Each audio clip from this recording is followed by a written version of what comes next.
¿Hablas español? Sprichst du Deutsch? Kan du norsk? If you've heard that sound from Babbel before, I bet you do. Babbel is the science-backed language learning app that actually works. With quick 10-minute lessons handcrafted by over 200 language experts, Babbel gets you on your way to speaking a new language in just a few weeks. With over 16 million subscriptions sold and a 20-day money-back guarantee, just start speaking another language with Babbel. Right now, up to 55% off your Babbel subscription at babbel.com/Spotify podcast. Spelled babbel.com/Spotify podcast. Rules and restrictions may apply.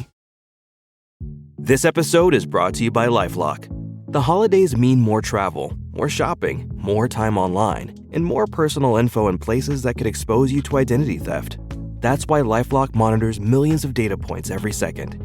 If your identity is stolen, their US-based restoration specialist will fix it, guaranteed or your money back.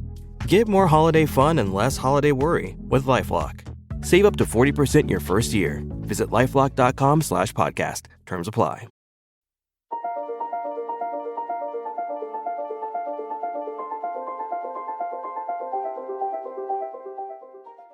Hello, my name's David Runciman, and this is Past, Present, Future. Today's film in our series about the great political films is The Candidate, released in 1972, starring Robert Redford, a great film about what it's like to run for high political office. And I'm talking about it with the longtime politician Chris Smith, now Lord Smith of Finsbury. He was for 21 years the MP for Islington South, and he served for 4 years in Tony Blair's cabinet as the Secretary of State for Culture, Media and Sport. This is a conversation about politics as seen on film, but also about what politics is like as seen from the inside. Chris, this film, The Candidate, came out in 1972, and in many ways it is a film of its era. I watched it for the first time recently, so I watched it 50 years after the event. Can you remember when you first saw it and how it struck you the first time you saw it? And where were you in your own political journey, if I can put it like that? I'm pretty sure that I saw it fairly shortly after it had come out. So mid-1970s, I was just finishing as a research student. I was heading off to Harvard for a year. I threw myself during my year at Harvard into the presidential election primary campaigns of 1976. And it had an enormous amount of resonance for me then. It is a dated film now. You need to get over the enormous surprise of the fact that a Republican could be a 3-term senator for California. But apart from some of the dated bits of it, it is still, I think, enormously relevant. When you saw it in the 70s, were you by that point thinking of a career in politics yourself, or were you just on the sort of research end of this, getting involved in campaigns, or were you thinking about the possibility that you might one day yourself be a campaigner, in the sense this is a film about a campaign? I was certainly thinking about a life in politics. I had a passion for wanting to change the world, and I thought at that time that a life in politics was the way in which you could best go about bringing about change. And this film, of course, questions that, and it made me question that, but I was still determined to get stuck in and to try and make a political career for myself. And when you're involved in those 76 primaries, so that's Jimmy Carter, and that's the Jimmy Carter-Gerald Ford election. Where and for whom were you campaigning?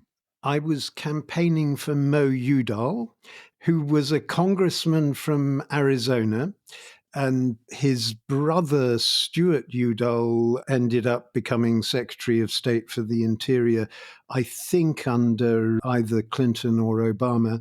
But I had been to see all the Democratic candidates. One of the advantages of being at Harvard was they all came to do a talk and answer questions from students at Harvard. And I went to listen to them all. I wasn't, I have to say, particularly impressed by Jimmy Carter. I certainly didn't want to vote for Henry Jackson or campaign for Henry Jackson. And Mo Udall was an enormously attractive candidate. I campaigned for him in New Hampshire in the primary there. I campaigned for him in the primary in Massachusetts. He came second everywhere. And I can remember being very struck by the fact that in the UK, and I'd been heavily involved in city council campaigning in Cambridge, I was very struck by the fact that in the UK, the political battles were about ideas, whereas in the US, the political battles were about personalities. Now, that has now changed on both sides of the Atlantic, but I think the US were far ahead of the UK at that time in the personalization of political contests. And in a way, that is part of the story of the film, The Candidate. So to let people know what it's about a young guy played by Robert Redford, good looking. And it is part of the story that he is good looking. He looks good on TV. He looks good off TV, to be honest. And a political operative, a Democratic Party political operative, identifies him as a potential outsider candidate to take on the incumbent Republican for this Californian Senate seat. So like you say, you have to think of California 50 plus years ago as being a place where Republicans might be the incumbents, have a sort of stronghold there. And to start with, the Robert Redford character is wary. And part of the reason he's wary is he is an idealist. He's a campaigning lawyer, and he's very wary of getting caught up in a campaign which he suspects is going to trivialize his ideas and focus on some of the superficial aspects of politics.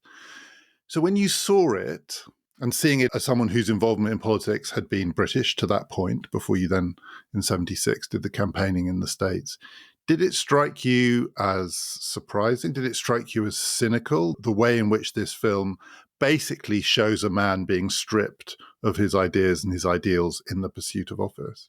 It's a film that, more than anything else, explores the clash between ideals and grubby reality in political campaigning.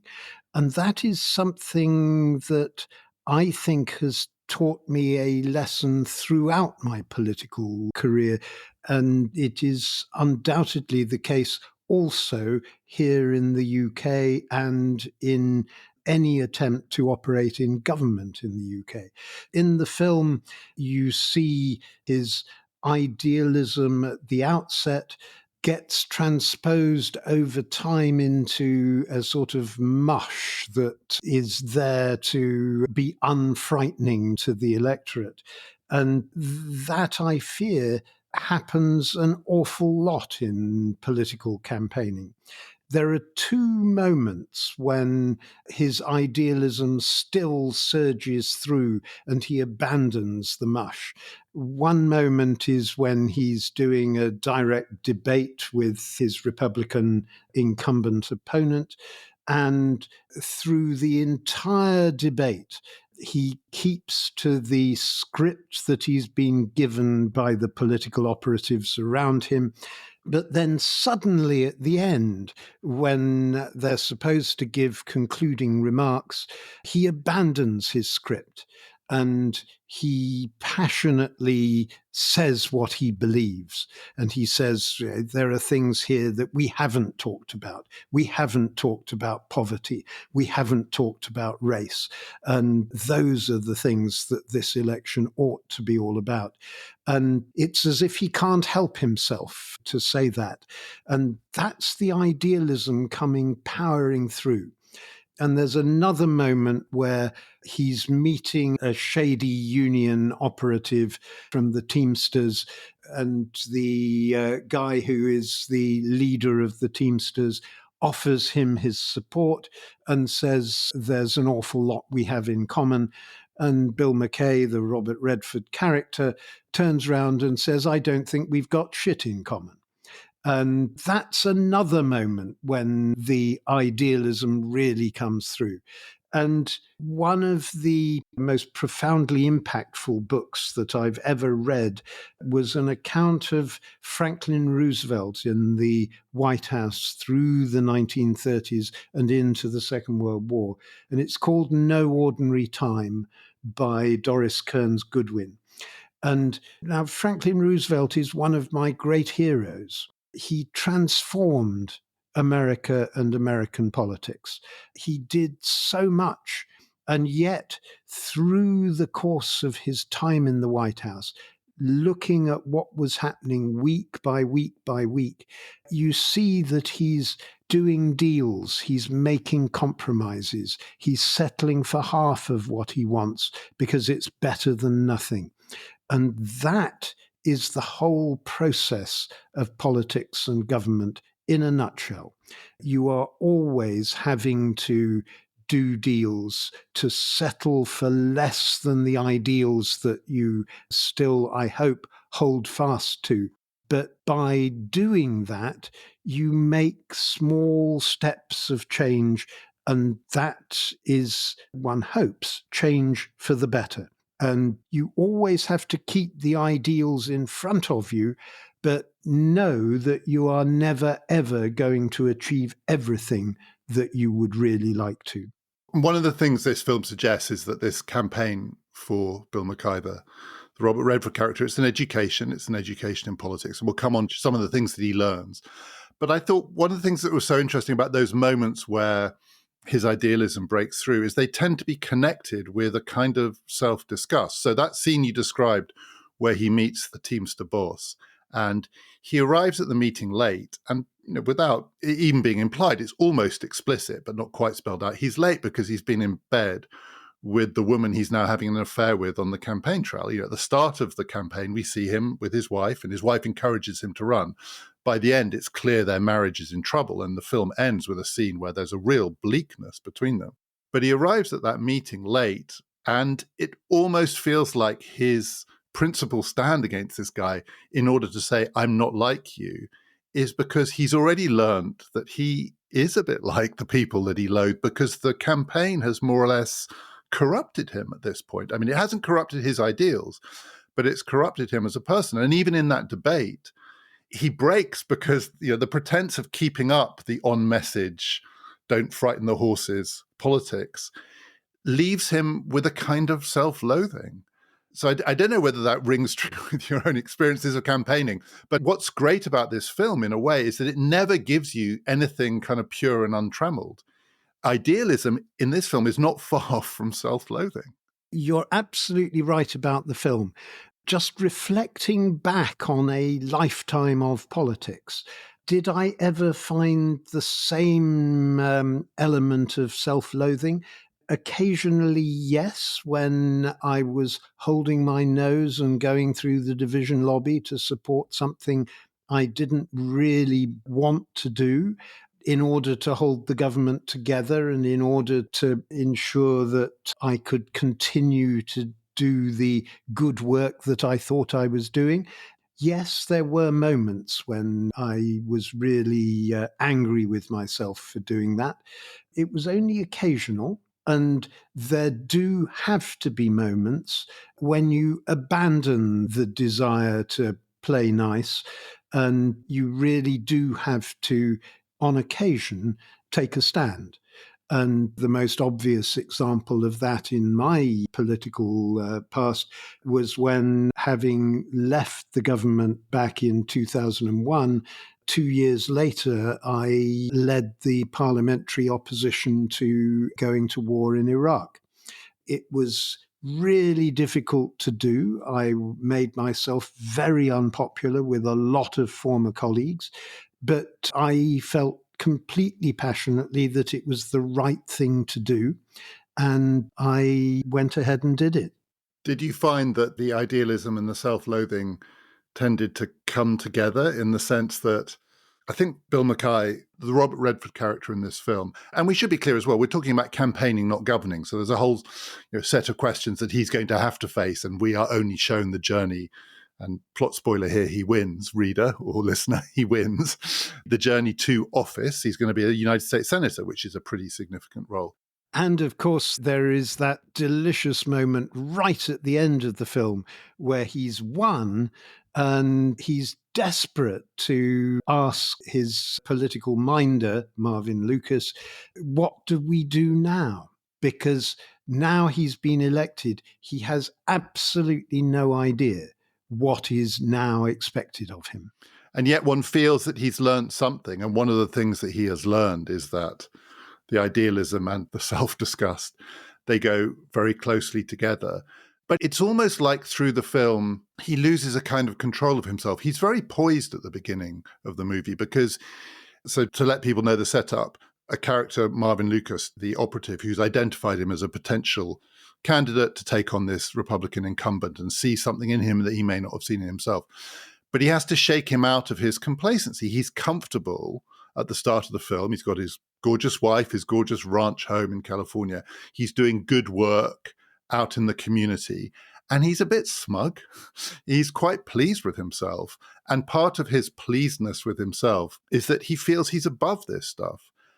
And part of the backdrop to this, the backstory in the film, is he's not been identified by the Democratic Party operative because he's an unknown. He's actually the son of the former governor of California. So he comes from a political dynasty. And it's also clear in the film that a big part of his sense of himself is he's not like his father. So his father, from the first time we hear about him, never mind the first time that we see him, is clearly an old political bastard who's learned every dirty trick in the book. You know, this is a man whose idealism went a long time ago. And his son is resolved not to be like his father. And the other arc of the narrative is the film ends when he's won with his father coming over to him, leaning down and whispering in his ear, "Son, you're a politician now.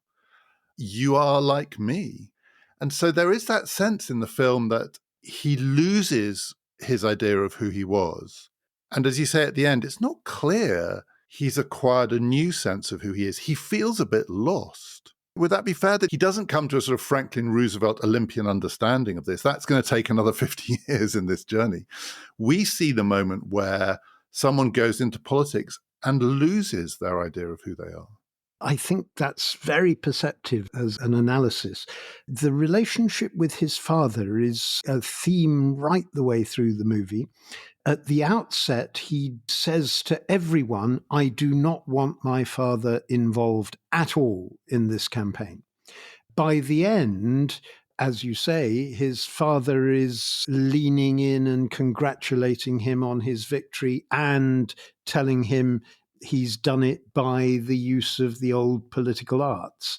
And the way that journey develops, the uneasiness of his first meeting with his father when he's on the campaign trail, the occasional moments immediately after the debate where his father comes in and congratulates him, the moment at the end when he's won and his father appears as well. The way in which that journey of identity with his father happens is, I think, fairly subtly but well done in the movie. And I think you're probably right that what has happened is he's lost his earlier sense of self and he hasn't found a new sense of self yet. But I'm left at the end of the movie with the thought, would I rather have Bill McKay as US Senator than Crocker Jarman, the Republican? The answer undoubtedly is yes, even though his ideals have been corrupted and even though he has lost his sense of self-identity, he's still going to be a better guy to be in there than the oily, greasy, nasty right-wing Republican who's the incumbent. That bit at the end when his father says to him, "Son, you're a politician now," it did remind me a bit of Darth Vader and Luke Skywalker in the sense that Bill McKay At the beginning, I think it's fair to say he's more or less estranged from his father, actually. It's not clear whether he's disowned his father or his father has disowned him. And it's clear his father has remarried, so the woman that he meets his father with is not his mother. There is real distance between them. And at one point in the campaign, it seems like his father's going to endorse his opponent. This is a family relationship that's not going well. And he doesn't just say, son, you're a politician now. He's effectively saying, I am your father, in the way that Darth Vader says to Luke Skywalker. And Bill Mackay's got a kind of Luke Skywalker feel to him. He's a blonde, good-looking guy who's fighting the good fight, but learning some hard lessons along the way. And it's an electrifying moment, actually, but he looks crushed by it. It's not, in the way that Luke Skywalker, it's not good news to hear Darth Vader is his father. This is not a heartwarming reconciliation at the end where the two men come to an understanding there is a family bond which is stronger than anything. This is bad news for Bill Mackay. He is like his father. It's actually pretty bleak. Bleak, but nonetheless, it is in the context of him having won. So he now has the power and the authority to implement far more than he was able to as a community lawyer. And there is a sense that he is not going to be completely like his father. There's a moment in the film where his father, having congratulated him on the debate, says, now let's all go off and have a meal. And the place where they are going to have the meal, he says, I got him his license, so we're going to get good food there. That sort of sleazy, I'll scratch your back and you'll deliver for me kind of political life, there's never any sense that that's what Bill Mackay is going to do when he gets to the Senate. And as you say, Senator Crocker Jarman, who's the incumbent, he's a recognizable type too. And it's quite clear he and Bill Mackay's father have quite a lot in common with each other. They come from that generation. And in some ways, the film is dated. There's a scene where early on in his campaign, he goes to the beach to speak to some hippie-ish young Californians. And there's something very quaintly early 1970s about this scene. It's hard to sort of reconstruct it today. And yet I was really struck by how, in some respects, the arguments between these two candidates are completely familiar in 2024. So the Republican candidate, who's a kind of Nixonian politician, and this is the era of Nixon. This is 1972, so Nixon is dominant. So Nixon is about to win one of the most resounding victories. So this is pre-Watergate. In 72, Nixon is going to crush George McGovern. He's going to crush the Democratic Party. He's going to win an absolute landslide. It is, of course, pre-Watergate becoming public. But the actions of Watergate happened almost exactly contemporaneously. Exactly. So it's going on. It's just people aren't aware of it. But Nixonian politics, we did a podcast recently about the idea of the silent majority, which is a phrase that Trump uses, and he borrows it from Richard Nixon. And there are Nixonian aspects to politics now. And in the movie, Bill Mackay is being painted as somehow un-American. He's unpatriotic. The Republican candidate stands for a certain vision of America. But there's also an argument about environmental politics in this film. Actually, that's really a big part of his idealism. He's an idealist about environmental politics. And the Republicans' line, which is a familiar line in 2024, is environmental idealism is all well and good, but we need the oil and we need it to be cheap and we need the gas to be cheap. And he says to his people, his potential voters, that he's the guy who, there is a small environmental disaster. There's a fire on the watershed, and it's because so many trees have been cut down and they've denuded the canopy. And it's what Bill Mackay had been campaigning on and being a lawyer about right the way through his community activism. And now he goes to the scene of the fire and starts giving interviews, basically saying, this is what we've been talking about all along. And then suddenly Crocker Jarman, the Republican, helicopters in with smooth words saying he's going to sort it all out and propose a bill in the Senate. And he just completely takes over the narrative at that point. And that also feels to me like a key moment in the story, because one of the things he says is, I'm the incumbent, this guy's not. This guy's the idealist, but I'm the incumbent. So I can go to Washington and I can get you relief. That's where the money is. And actually, I've been there for a long time, so I'm on the right committees. I'm chairing this committee, and I'll redirect money back here. And you almost catch a look in Robert Redford's eye, which is, I've got to win this thing, right? In the end, to be the outsider is a losing argument in this context. I want to be the one who can say to these people, I'm going to go to Washington and get you what you need. But I'm not going to do it in this cynical way, because Crooked Jarman also more or less implies, but I'm also going to make sure that I'm not going to fall for any of that green environmental nonsense. This is about money, right? I'm here to represent you, the people of California, and make sure you get, when something goes wrong, you get relief, but you also keep cheap gas, for your cars. There are some very modern arguments going on in the movie, and it's a little bit depressing in some ways that political debate hasn't moved on in 50 years. The battle between environmentalism and cheap oil, the battle between idealism and the accusation that anyone who is idealistic or on the center left of the political spectrum is somehow un-American.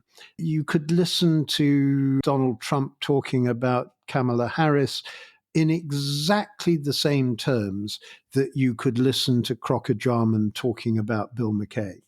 And it's really depressing that that sort of argument still gets traction in America. It's depressing. And also at the same time, I was really taken aback by this in a way that there is a view, and I've sometimes fallen for this myself, that Trump is some kind of outlier in American political history. His like has never been seen before.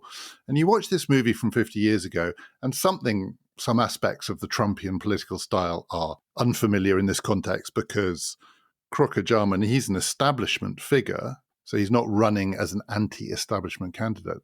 But the rhetoric, some of the raw rhetoric, some of it is absolutely brutal. It's nasty stuff. It's very familiar, and Trump is not an outlier. This is a story that's been running for a long time. It goes back to Nixon, and it goes back well before Nixon as well. This is a strand of American political life. This kind of nativism, some of it is implicitly racist. It's patriotism co-opted in the cause of painting the other side as borderline traitorous. It's completely familiar. It is, and there's a moment in the movie after the Robert Redford character, Bill McKay, has made his concluding idealistic remarks in the debate. Crocker Jarman cuts across him and gives this vehement denunciation of what he has just heard. And that could have been pure Trump. And it's nasty, it's vicious, it's condemnatory, it goes beyond rude and dismissive. And it paints an entirely false picture of his opponent. The film is very good at letting the viewer draw his or her own conclusions about what they've just seen. So there isn't an overlaying explanation of what's worked, what hasn't worked, why is he closing in the polls. It just happens. And the debate is a really interesting example of this.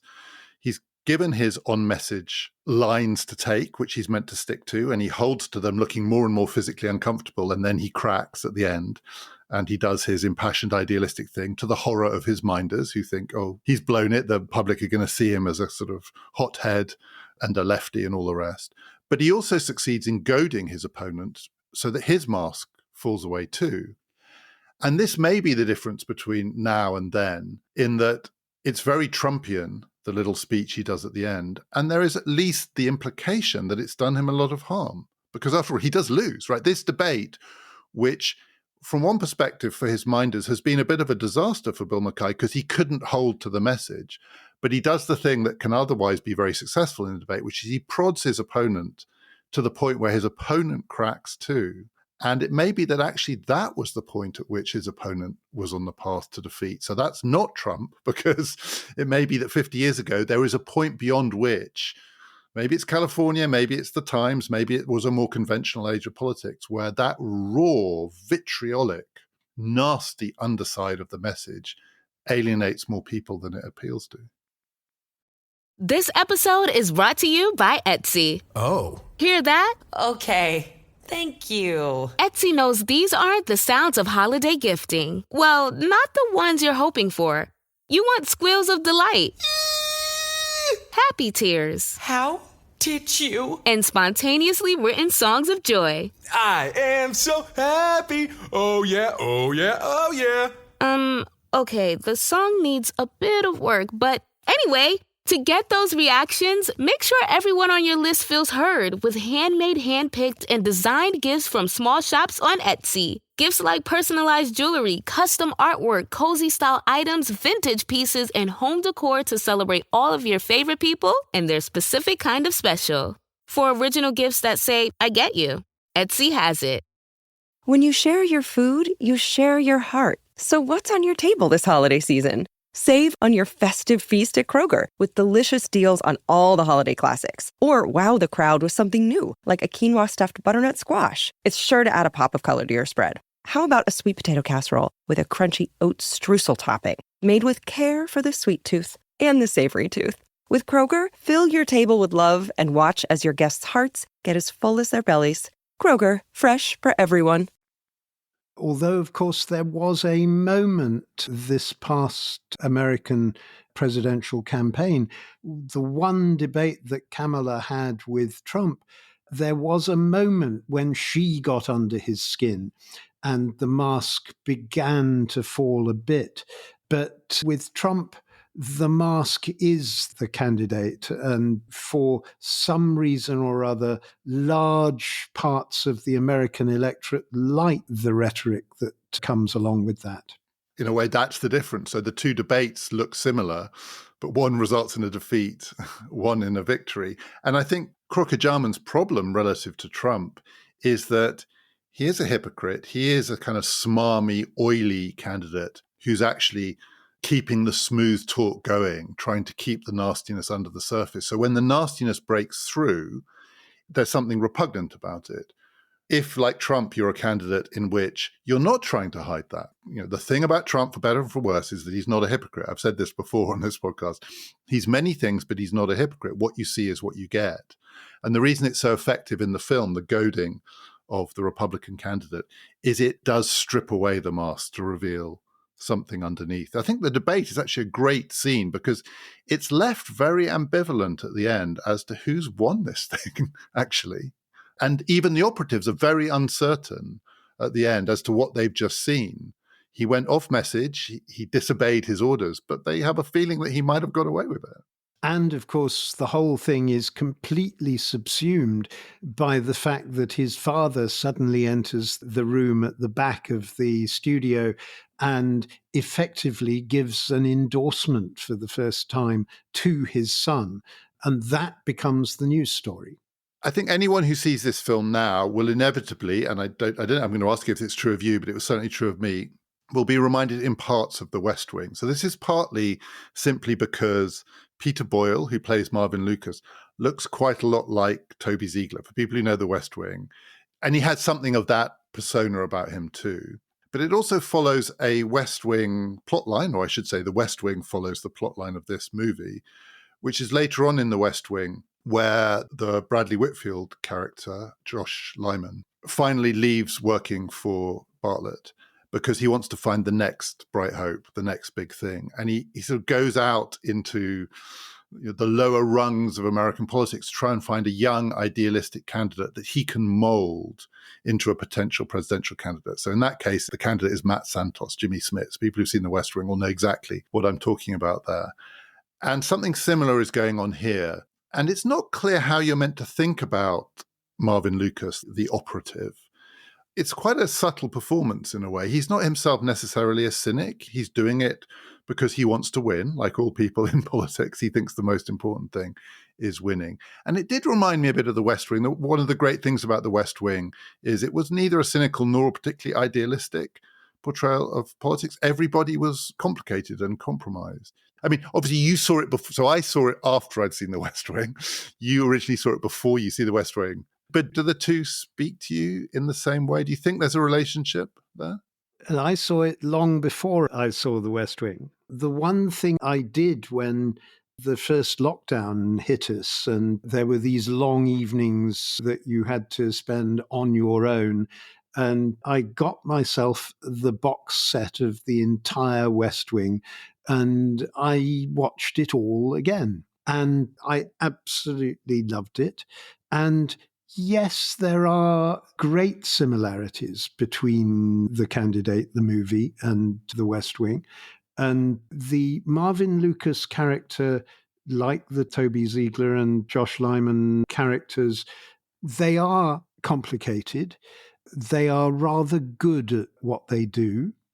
And the Marvin Lucas character, the operative in the movie, I find myself wishing that Keir Starmer had someone like that alongside him, helping him with the politics, because that's what Keir Starmer is getting wrong at the moment. But the role of political operative can be a very dirty business. It can also be a very successful and somewhat idealistic business as well. And you need to take all of that in the round and make a judgment as a result. The choice of Matt Santos as the new fresh face and the wish to see him as the next president, and of course in the West Wing he becomes the next president, I just hope that the same sort of search is already underway within the Democrats to find the next big hope who is going to seize power back for sanity and the Democrats in America. And for the operative, and it may be true of the people who are making the search now, the dilemma in a way is you want a fresh face. You want, I think the phrase, that unpleasant phrase that people use in politics, someone, a clean skin, as they say, someone who's uncontaminated by what's been going on. And in this film, the great appeal of Bill Mackay, the Robert Redford figure, though he's from a political dynasty, his very outsideriness is part of his appeal. But of course, that makes him harder to manage because he hasn't yet learnt the hard political lessons. Can I ask you about your experience of similar figures? So you were there right at the heart of the New Labour project. You were there through and beyond 1997. Peter Mandelson played a similar sort of role, but there are other figures too, Philip Gould and others. I mean, Blair, if you say Starmer is missing such a figure, Blair was lucky in a way, wasn't he, that he had a number of people who were extraordinarily skilled at that side of politics. Peter Mandelson then went into the other side of politics and was possibly less skilled at that. I think it's possible to say anyone who resigns twice has got something that they've missed. But my God, he was good at this. And he had a reputation among his opponents as being amoral, Machiavellian and all the rest. But actually, he was quite idealistic, wasn't he? Yes, up to a point, Lord Cobham. Tell me the real story. Peter was very good at reading the politics of the situation and charting a political way forward. Much less good at putting himself into that frame. But as an advisor, as someone thinking about the political implications and likely consequences of decisions, that's where the real skill of a political operative comes. And Tony Blair had quite a lot of people of that kind around him, not just Peter, but Alistair Campbell. And don't ignore the skill with which Jonathan Powell operated as well. And Peter probably thought of himself as being more important than he actually was, but nonetheless was pretty good at reading the political room. Marvin Lucas, Toby Ziegler and others, the obvious difference is it's very clear they have absolutely no pretensions themselves to be the candidate. It's not just self-knowledge. They look in the mirror and they know, you look at Robert Redford, you look at Marvin Lucas, and Marvin Lucas has no problem saying, this guy is the guy I'm running. You don't want to see me on camera. You want to see him on camera. And that's the difference. There's another scene in the film which is both dated and not. So this is 1972.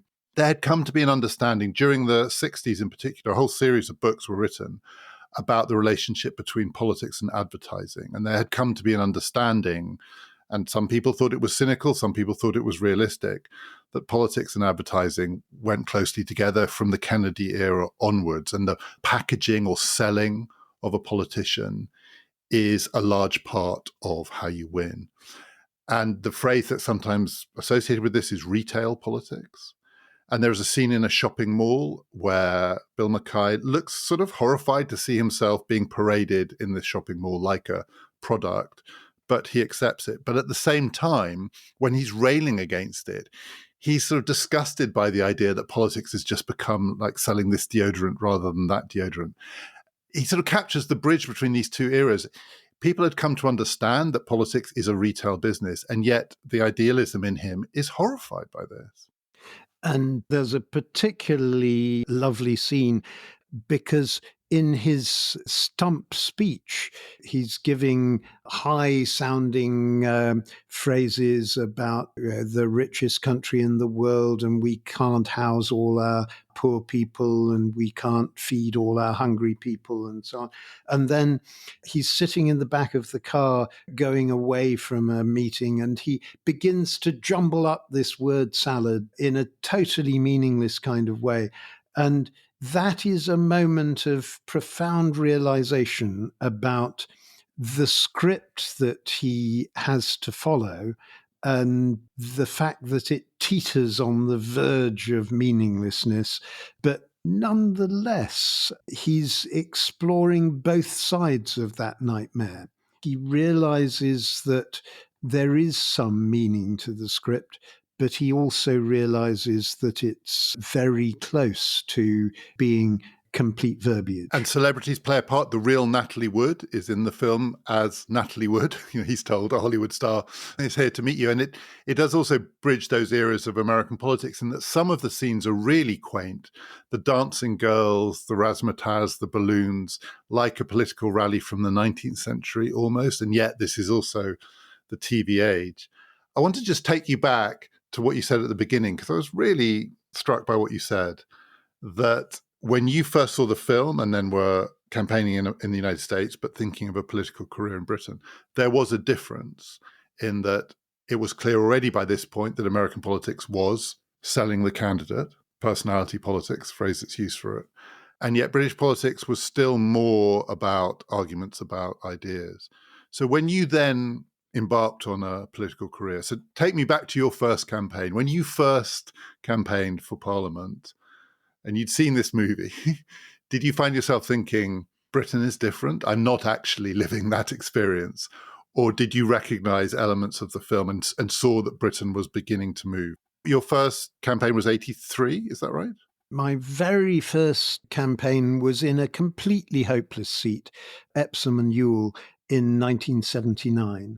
That sounds very Tory, Epsom and Ewell, so I'm guessing it was. It was. It had a 26,000 Tory majority. I kept my deposit. I came second. It was a bracing experience. I can assure anyone that walking down Epsom High Street on a Saturday morning with a red rosette on is an experience only for the brave. But the first real campaign, when I was first elected for Islington South and Finsbury, was 1983. And that was a campaign about ideas and policies and proposals. It wasn't particularly a campaign about personalities. That has gradually changed over the years. And if you think back to historic elections, Clement Attlee, the most successful post-war prime minister we have ever had, there was no cult of personality around Clement Attlee. There certainly was by the time we got to Margaret Thatcher. The contest between Rishi Sunak and Keir Starmer was perhaps a step backwards in that progress towards personalities. But think of Margaret Thatcher, Tony Blair, Boris Johnson. These were figures where a lot of the appeal was about the person rather than just about the ideas and the principles and the ideals.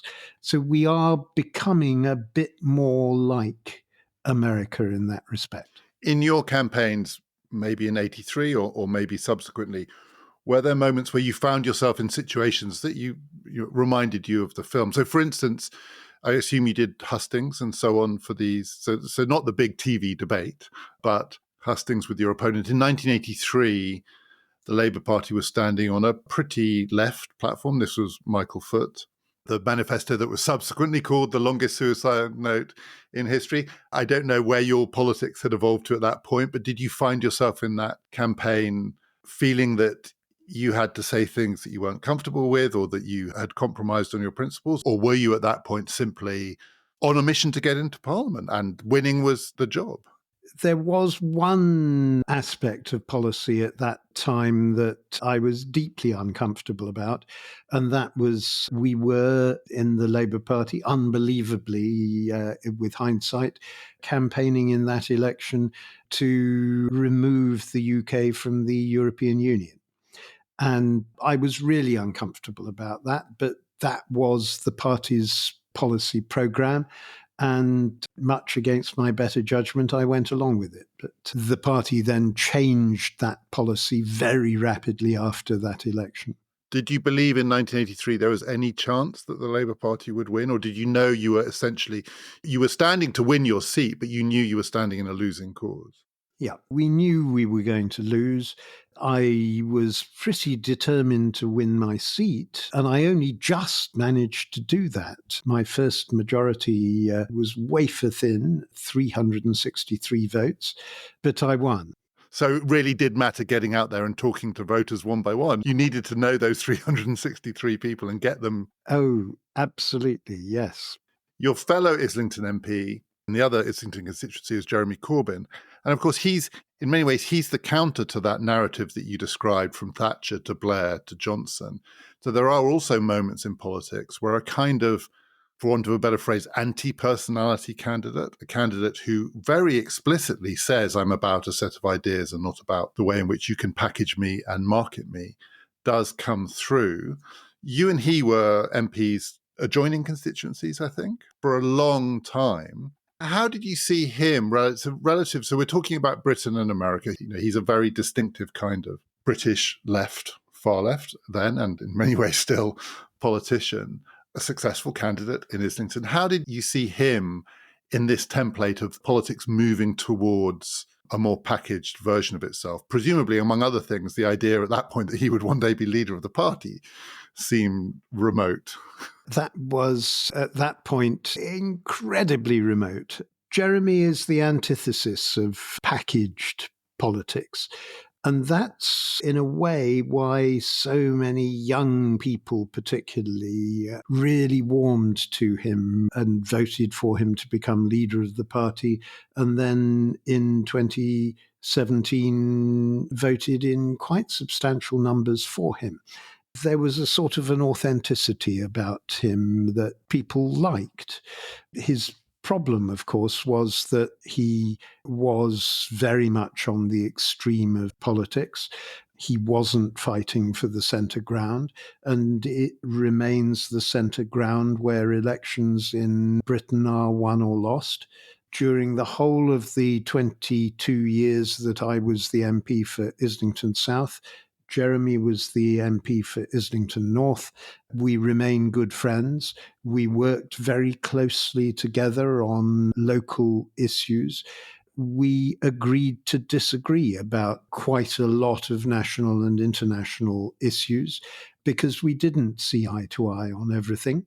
And ultimately, that's the decision that the British people took in 2019. It's funny, as I hear you talking about it, Robert Redford, Bill Mackay in this film is going to become one of the two senators for California. It's quite an unusual relationship, that in a way. Islington as a state, as it were, in this story. And it has its two representatives, you and Jeremy Corbyn. And in American politics, the relationship between the two senators from a given state can be quite fraught, but also they can be quite different. It's not as though each state elects two identikit senators. And it's not clear in this film, I can't now remember whether we hear much about the other senator from California, but Robert Redford's going to be the junior senator. And to become a senator, it's a complicated role, right? You are both a local representative, but it's much more of a national political role than being a member of the House of Representatives.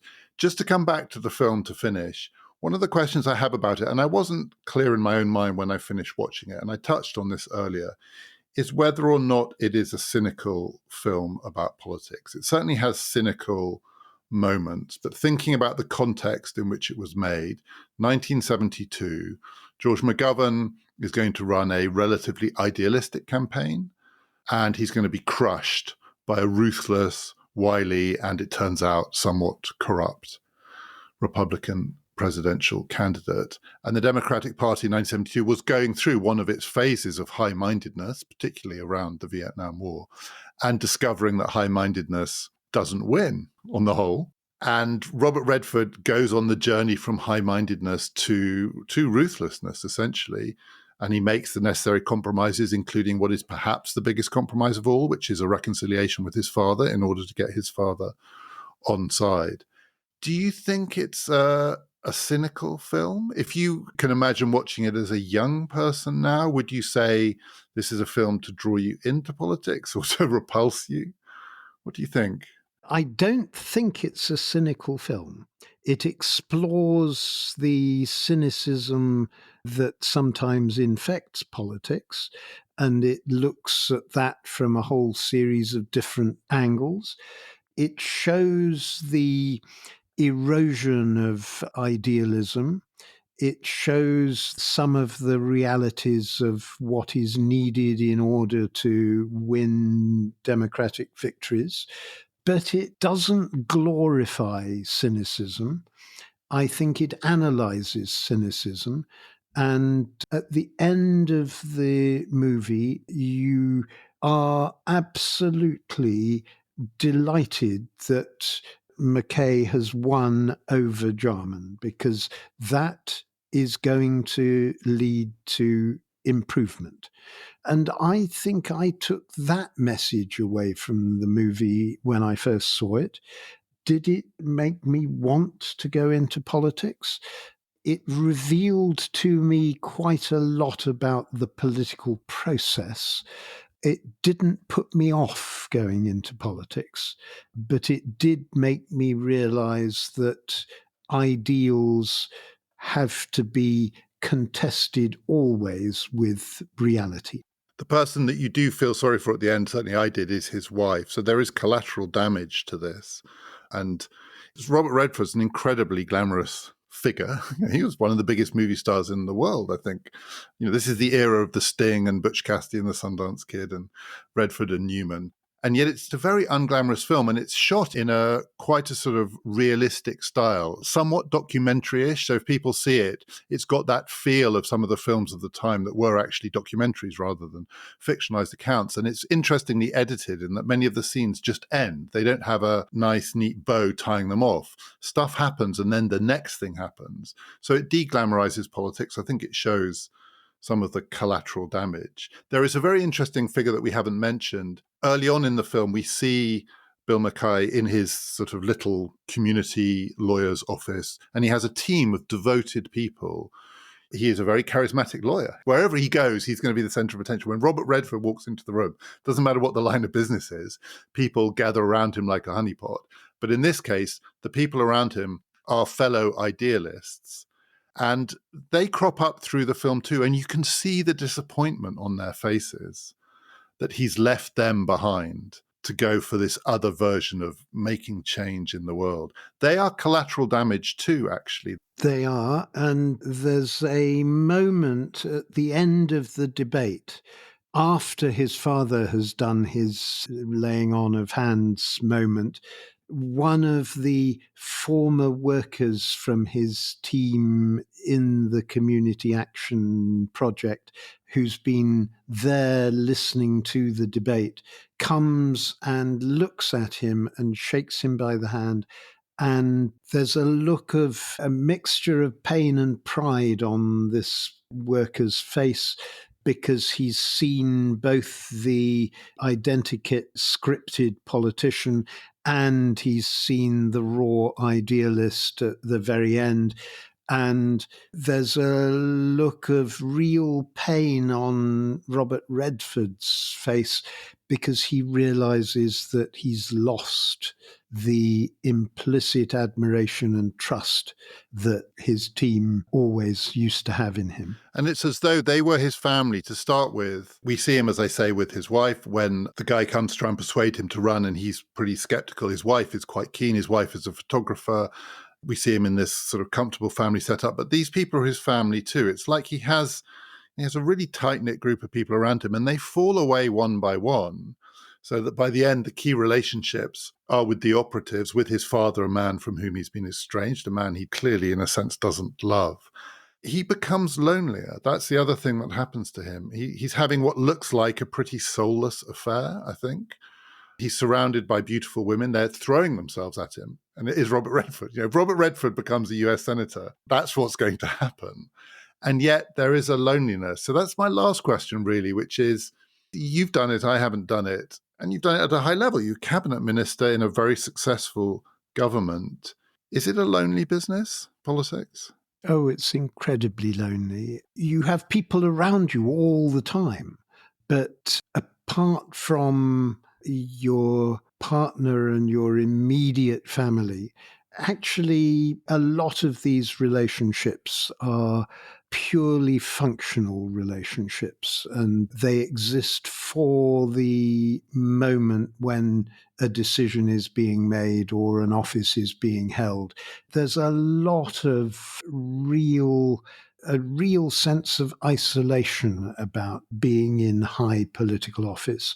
And it must be even worse for the Prime Minister or the President rather than just a cabinet minister. It's bad enough for the cabinet minister. It must be even worse for the Prime Minister. And when you finished after a long, very successful political career, was it a relief or did you quite quickly miss it? Do you miss it now? When you look at Keir Starmer, do you feel the itch? No, I don't. There are moments when I want to be in there making the decisions or helping to make the decisions and trying to change what is going on. But I don't miss the political process around that. I'm afraid our special Christmas gift offer is now closed. We're too close to Christmas, but you can still give the gift of a subscription to PPF Plus to anyone you know who you think might like this podcast, right up until Christmas Eve and beyond. You just need to go to the Join PPF Plus page on our website and click on the gift section or click on the link in the show description. We have a couple of bonus episodes coming up soon, 2 episodes on one film because it's a film that needs 2 episodes to discuss it, Claude Lanzmann's Shoah. But before that, the next episode in our regular slot is going to be about Jeanne Dielman, a film made in 1975 that in 2022 was voted by critics in Sight and Sound the greatest film of all time. And it is the first film that I have discussed so far in this series directed by a woman. Do join us for that. This has been Past, Present, Future, brought to you in partnership with the London Review of Books. Past, Present, Future is part of the Airwave podcast network.